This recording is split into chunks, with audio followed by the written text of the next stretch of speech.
যারা জীবনে হিসাব করে চলে এবং সঞ্চয় করে তারা কখনোই কষ্ট করে না, এবং যারা সঞ্চয়ী না হয়ে বেহিসাবি খরচ করে তারাই কিন্তু এক সময় নিঃস্ব হয়ে যায়।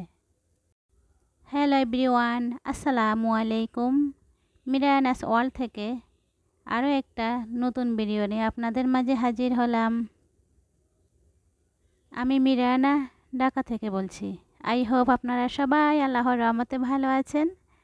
আমিও আলহামদুলিল্লাহ পরিবার নিয়ে ভালো আছি।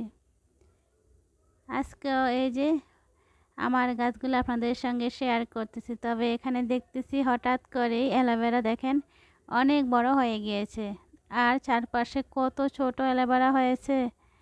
আসলে এই বারান্দায় যত্ন কম নেওয়া হয়, হঠাৎ করে চোখে পড়লো বড় বড় অ্যালোভেরা হয়েছে। এটা কিন্তু অনেক বড় হয়েছে, এগুলা দিয়ে জেল বের করে শরবত খাওয়া যাবে, মানে ওরকম বড় হয়ে গিয়েছে। যাই হোক, আশেপাশে যে ছোটোগুলো আছে ওগুলা কিছু ফেলে দিতে হবে, না হলে কিন্তু আরগুলা বড় হবে না। ভালোই লাগছিল দেখে। চলে এলাম এই যে কিচেনে রান্না করার জন্য। এটা হচ্ছে কুমড়ো শাক, ডাল দিয়ে মাছ দিয়ে কুমড়ো শাক রান্না করতেছি। এটা হচ্ছে অ্যাঙ্কর ডাল, আর এখানে মাছ দিয়েছি, তারপরে বাগার দিয়ে দিব।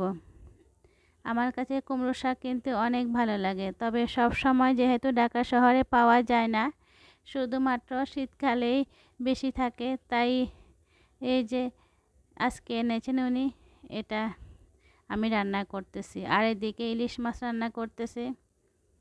কাটার জন্য মেয়েরা ইলিশ মাছ খেতে চায় না, তবে ইলিশ মাছ তো অনেক মজার মাছ, আর এই যে পুষ্টিকর, তাই অল্প করে হলেও রান্না করি, আমার জন্য হলেও। আপনাদের সবার কাছে আমি অনেক অনেক কৃতজ্ঞ। মনে শান্তি পাই যখন আপনাদেরকে বলি আমি অসুস্থ, আমার আম্মা অসুস্থ, বা আমার বাচ্চা অসুস্থ। কেউ অসুস্থ বললে আপনারা অনেক দোয়া করেন। সত্যি মানে মনে একটা অন্যরকম শান্তি কাজ করে। আলহামদুলিল্লাহ আমার মেয়ে এখন পুরোপুরি সুস্থ আছে। কালকে ওদের ক্লাস পার্টি হবে, আমার মেয়ে ইনশাল্লাহ ক্লাস পার্টিতে যাবে। দুপুরে রান্না করে ফেললাম।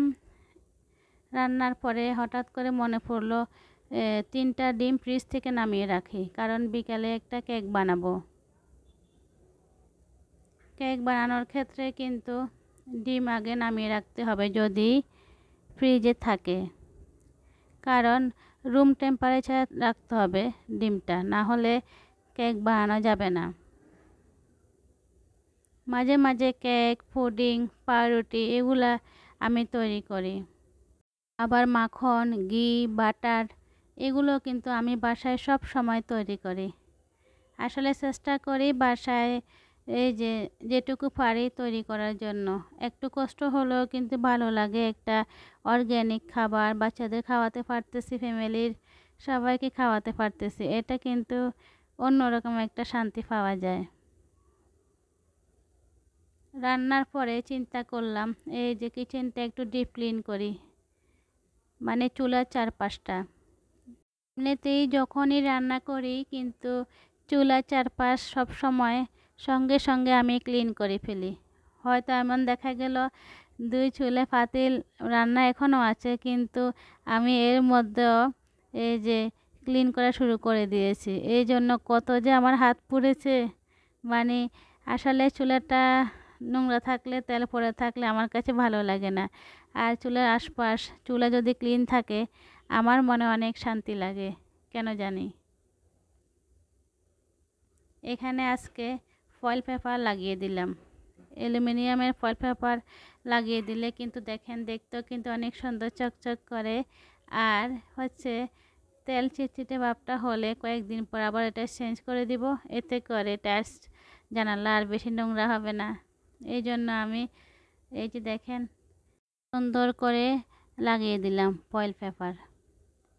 আর দেখেন এই যে বড় পাতিলটা, এটা রেখেছি কেক তৈরি করার জন্য। এই পাতিলে আমি সব সময় কেক, পাউরুটি বেক করি। আমার 3টা চুলা, মানে এই যে 2টা চুলা আর এক বার্নারের একটা চুলা আছে। মানে এই চুলাটা কিন্তু সিলিন্ডারের জন্য এনেছি, যেটা এক বার্নার আছে। আর এখানে এটা হচ্ছে গ্যাস লাইনে। আলহামদুলিল্লাহ আজকে 2 মাস কিন্তু গ্যাসটা অনেক ভালো আছে। এখানে দেখেন আমি যে এটা চুলাটা একটু উঁচু করার জন্য এই যে 4 কোণায় 4টা কাঠ দিয়েছি, ওখানেও আমি ফয়েল পেপার একটু মুড়িয়ে দিয়েছি, সুন্দর লাগতেছিল। এটা একটু উঁচু করে দেওয়ার কারণ হচ্ছে নিচে দিয়ে কিছু রাখা যাবে, যখন রান্না করব তখন নিচে রেখে কিছু শুকানো যাবে তাই। এদিকে দেখেন আমি কিন্তু এই যে কেকটা চুলায় বসিয়ে দিলাম। আসলে কেকের রেসিপি আর দেখাতে পারলাম না, তাড়াহুড়ো করতেছি যেহেতু কেকটা বানাচ্ছি। আজকে বাসায় আমার মেয়ের 3 জন বান্ধবী আসবে, ওদের কিছু গ্রুপের কাজ আছে। তবে এই প্রথম আমার মেয়ে ক্লাস 8-এ পড়ে, এই প্রথম মেয়ের 3টা বান্ধবী বাসায় আসবে। তো আমি ওদের জন্য কেক তৈরি করলাম আর ডাল পুরি বানাবো। কেকটা কিন্তু এই যে ভ্যানিলা কেকই বলতে পারেন, ভ্যানিলা কেক। তারপরে আমি কি করেছি, কিছুটা ব্যাটার নিয়ে কোকোয়া পাউডার দিয়ে আবার এখানে একটু চকলেট দিয়ে দিলাম, এতে করে চকলেটও হবে ভ্যানিলাও হবে। দেখেন কেকের কালারটা কি সুন্দর হয়েছে, মাশাআল্লাহ। কেকটা দেখতে যেমন সুন্দর হয়েছে, খেতে কিন্তু আরো বেশি ভালো হয়েছে। দেখেন কালার দেখেই বোঝা যাচ্ছিল 3টা ডিমের কেক, অনেক সুন্দর স্পঞ্জি হয়েছে। আমি আসলে গরম অবস্থাতেই এই যে আনমোল্ড করে ফেলেছি এবং আমি এটা এখন কেটে নিব। অলরেডি কিন্তু মেয়ের বান্ধবীরা নিচে চলে এসেছে, মানে এই যে গেটে। তো আমি তাড়াহুড়ো করে এটা তৈরি করেছি আর কেটে নিচ্ছি। কেকের পিছন থেকে যে কাগজটা ছিল ওটা আমি উঠিয়ে নিয়েছি। এখন কেকটা কেটে নিব পিস করে। আমার হাতে তৈরি করা কেক, পাউরুটি, এগুলো আমার বাচ্চারা খেতে অনেক পছন্দ করে। এখন এমন অবস্থা হয়েছে বাসায় তৈরি করতে করতে বাচ্চারা আর বাহিরের খাবার খেতে চায় না, ওদের নাকি ভালো লাগে না। বলেন তো, এটা কিন্তু একটা মানে মহা বিপদ। এই দেখেন চকলেট দিয়েছি, একটু ব্যাটার, এই যে দেখো কোকো পাউডার দিয়ে দিয়েছিলাম, তাই এই যে কেকটা একটু চকলেট চকলেট হয়েছে, খেতেও কিন্তু ভালো লাগছিল। ওদেরকে যখন ওরা চলে এসেছে তারপর ওদেরকে আমি এই যে শরবত, কেক, কিছুটা চকলেট দিয়ে প্রথমে দিয়ে দিলাম। ওরা এগুলো একটু খেয়ে তারপরে পড়তে বসে গিয়েছে, যেহেতু ওরা গ্রুপের কাজ করতে এসেছে। তারপর ওরা 1.5 ঘন্টার মতো ছিল। এর মধ্যে আমি আবারও ডাল পুরি, তারপরে চানাচুর, এই টুকিটাকি আরও কয়েকটা আইটেম দিয়েছি ওদেরকে খাওয়ার জন্য। ওরা চলে গিয়েছে। তারপরে এদিকে কিছুটা এই যে কাজ তো রয়ে গিয়েছে, কাজ তো আর শেষ নেই। অফ ক্যামেরা অনেক কিছু দেওয়া হয়েছে, যেহেতু আসলে বাসায় একটা মেহমান আসলেও কিন্তু কাজের সংখ্যা বেড়ে যায়, বিশেষ করে এই যে দোয়ার ঝামেলা আর কি, অনেক কিছু বেড়ে যায়।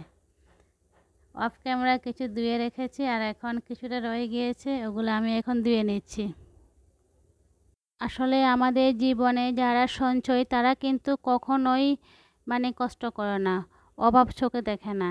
সঞ্চয় করলে কিন্তু সঞ্চয়টা এই যে বিপদে কাজে লাগে। আর যারা হাত খোলা মানে অপচয় করে, সঞ্চয় করে না, মানে বেহিসাবে খরচ করে, এতে করে কিন্তু এক সময় দেখা গেল ওরা অনেক কষ্ট করে, মানে সংসারে টানাপোড়েন লেগে থাকে।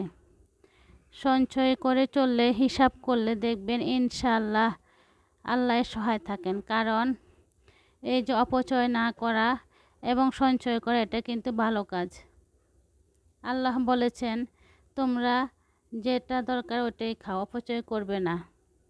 আসলে সংসারে যদি হিসেব করে চলা যায় এবং সঞ্চয় হওয়া যায়, তাহলে দেখবেন দিন শেষে কিন্তু আপনি জয়ী হবেন। সঞ্চয় করা কিন্তু অনেক ভালো একটা কাজ।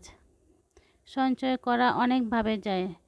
আপনি একটা ডিপিএস করতে পারেন ইসলামী ব্যাংকে, আপনি টাকা কিছু জমিয়ে রাখতে পারেন আপনার বাসায় এক কোণায়, মানে যে কোনো হিসাবে একটা ব্যাংকে রাখতে পারেন, একটা মাটির ব্যাংকে কিছু টাকা রাখতে পারেন, দেখবেন এই টাকাগুলো কিন্তু একসময় আপনার মহামূল্যবান সম্পদ হয়ে যাবে ইনশাআল্লাহ। যাক, অনেক কথা বলে ফেললাম, ভুল হলে ক্ষমা করে দিবেন। সন্ধ্যার আকাশটা কিন্তু অনেক সুন্দর লাগছিল। আল্লাহ হাফেজ।